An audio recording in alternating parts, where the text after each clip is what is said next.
The Secret Pleasures of Reginald by P.G. Wodehouse. I found Reggie in the club one Saturday afternoon.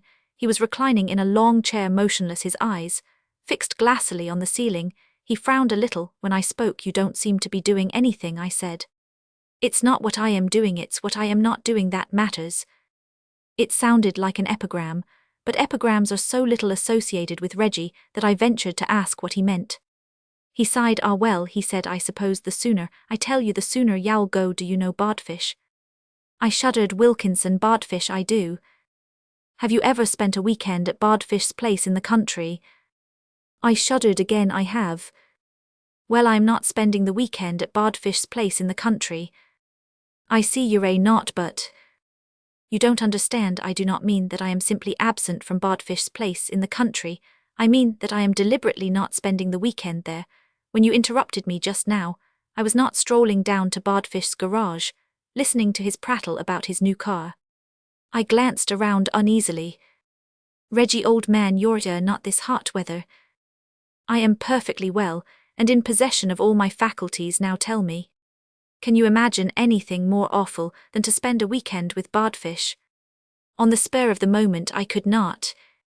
"Can you imagine anything more delightful than not spending a weekend with Bodfish?" "Well, that's what I am doing now. Soon, when you have gone. If you have any other engagements, please don't let me keep you. I shall not go into the house and not listen to Mrs. Bodfish on the subject of young Willie Bodfish's premature intelligence." I got his true meaning. "I see, you mean that you will be thanking your stars that you aren't with Bodfish." That is it, put crudely, but I go further. I don't indulge in a mere momentary self-congratulation. I do the thing thoroughly. If I were weekending at Bodfish's, I should have arrived there just half an hour ago. I therefore selected that moment for beginning not to weekend with Bodfish. I settled myself in this chair, and I did not have my back slapped at the station a few minutes later. I was not whirling along the country roads trying to balance the car with my legs, and an elbow time passed, and I was not shaking hands with Mrs. Bodfish. I have just had the most corking half-hour, and shortly, when you have remembered an appointment, I shall go on having it. What I am really looking forward to is the happy time after dinner. I shall pass it in not playing bridge with Bodfish, Mrs. Bodfish, and a neighbour. Sunday morning is the best part of the whole weekend, though that is when I shall most enjoy myself. Do you know a man named Pringle next Saturday? I am not going to stay with Pringle, I forget, who is not to be my host the Saturday. After that I have so many engagements of this kind that I lose track of them. But Reggie, this is genius. You have hit on the greatest idea of the age. You might extend this system of yours. I do. Some of the jolliest evenings I have spent have been not at the theatre.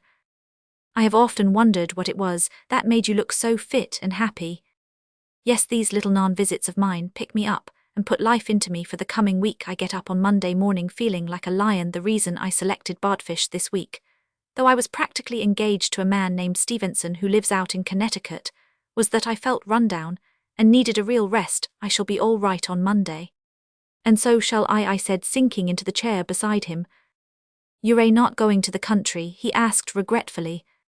"I am not. I too need a tonic. I shall join you at Bodfish's. I really feel a lot better already."